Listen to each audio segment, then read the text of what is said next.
Iman adalah mutiara di dalam hati manusia yang meyakini Allah Maha Esa, Maha Kuasa. Iman itu ibarat permata, keras sifatnya, berharga nilainya. Apabila iman itu utuh di hati umat manusia, nescaya meningkatlah harga diri. Bismillahirrahmanirrahim. Assalamualaikum warahmatullahi wabarakatuh. Keutuhan iman pemangkin insan berkualiti. Keutuhan iman itu apabila insan iaitu mempunyai iman yang teguh dan mantap terhadap Allah SWT. Jadi, bagaimana pula kita ingin mengukur seseorang insan itu berkualiti? Menurut Al-Quran, insan yang berkualiti adalah di mana seorang itu dapat menyeimbangkan dunia mahupun akhirat. Namun, bagaimana dengan adanya iman yang kuat dapat meningkatkan kualiti seorang insan? Ianya apabila seorang itu sabar dalam menghadapi ujian dan cabaran. Apabila iman di hati sudah utuh, datanglah sebesar mana pun ujian dan dugaan, nescaya dia tidak akan sekalipun mengeluh dan kecewa. Hal ini demikian kerana dia yakin bahawa Allah sentiasa bersamanya.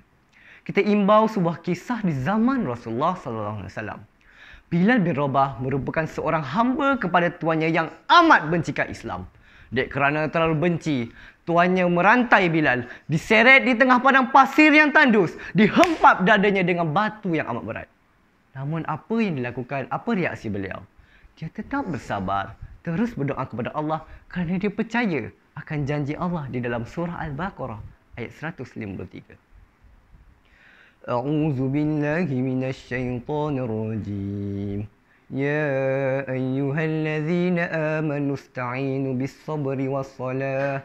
Innallaha ma'as sabirin. Mafhumnya, wahai orang-orang beriman, mintalah pertolongan kepada Allah dengan sabar dan solat.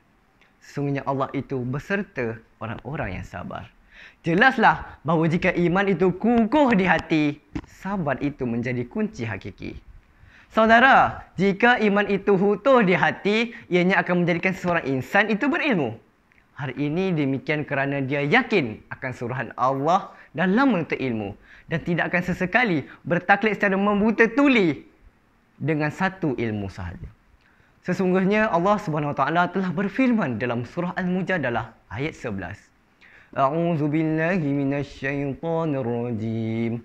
Yarfa'illahu allazina amanu minkum wallazina utul ilma darajat wallahu bima ta'maluna khabir. Maksudnya, nescaya Allah akan mengangkat darjat orang-orang yang beriman di antara kamu dan orang yang diberi ilmu beberapa darjat. Dan Allah Maha teliti akan setiap apa yang kamu kerjakan.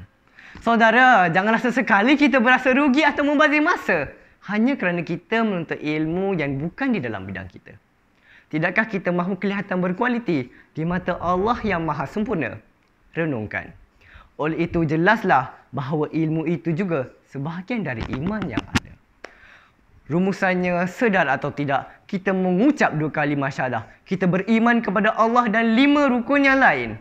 Namun kita sebenarnya tidak meyakini janji Allah. Jika seluruh umat manusia mempunyai iman yang utuh dan kukuh, mengapa pada hari ini masih wujud golongan yang menolak bidang ilmu itu secara terus? Mengapa pada hari ini wujud segelintir ummah yang menggunakan keganasan sebagai solusi? Jika kita meletakkan keyakinan kita kepada Allah, maka kita akan menjadi setaraf dengan ummah-ummah yang terdahulu. Renung-renungkanlah. Sekian, iman kuat di hati hanya kerana ilahi. Assalamualaikum warahmatullahi wabarakatuh.